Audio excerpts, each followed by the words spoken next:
I hope you've enjoyed putting your initial pieces of your puzzle together. So many told us they've never taken this much intentional time to think about their own life. So if you relate to that, I am fired up for you going forward.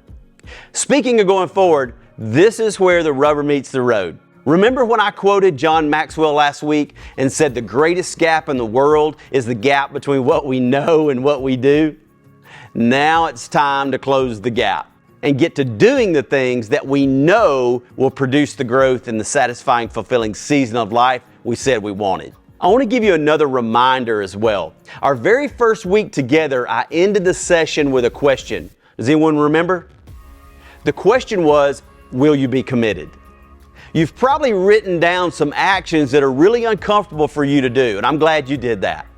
You've written down things that you know you should have been doing before, but you had excuses or you let your feelings cast the wrong votes.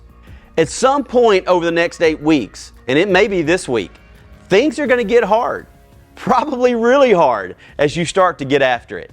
Hey, but that's okay. Hey, expect it. That's why this next stage in the process is all about encouragement and loving positive accountability.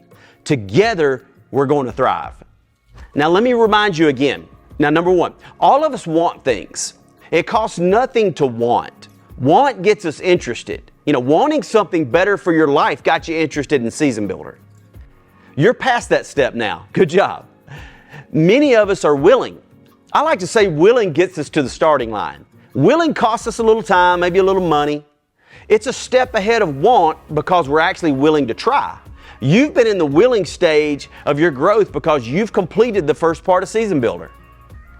I want to encourage you to stay committed. Commitment is what's going to get you to the finish line. Committed costs you a lot, but remember, it produces a lot. Commitment allows you to persevere and sacrifice and be uncomfortable. Commitment activates your discipline. Commitment to yourself in this process is what's going to carry you when things get hard and uncomfortable. Commitment is what changes your life.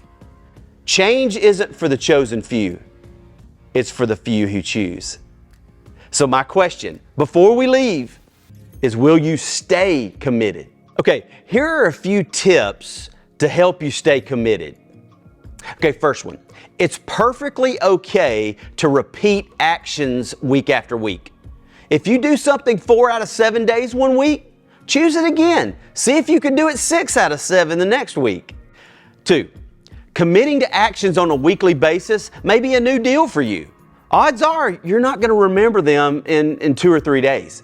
So to prevent that from happening, put a reminder on your phone with your actions. Set it to remind you of your actions that you committed to each morning, like for example.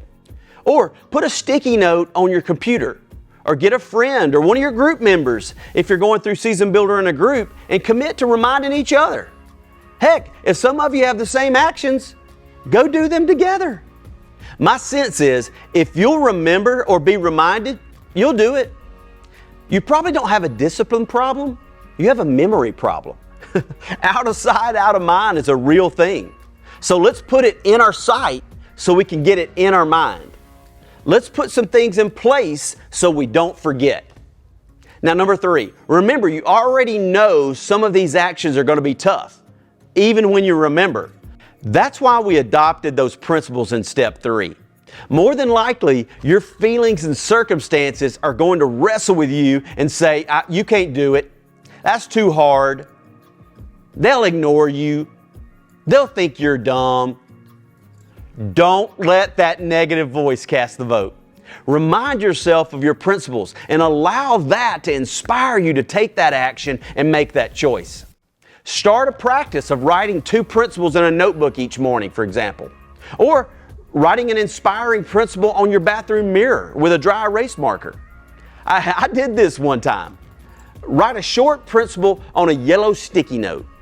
Tear off all the excess and then tape it on the dash of your car.